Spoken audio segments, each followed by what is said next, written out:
මේ කොල්ල ජෝර්දානේ වැඩ කරන විදිය හොඳරනිදි ලක්ෂ 2.5ක් පඩි ගන්න කොල්ලෙක් මේ ඉන්න.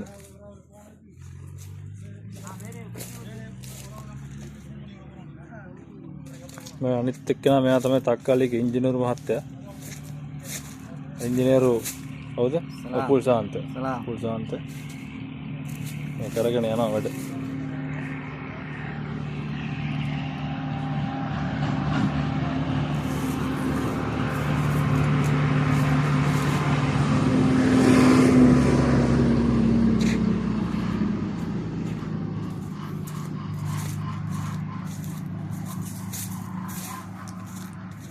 ඔය ඉන්නේ ජෝර්දාන් නැමතුම් බාරව ඉන්න පුද්ගලයා. ජෝර්දාන් කමියුනිකේෂන් එක කරන මෙයා තමයි.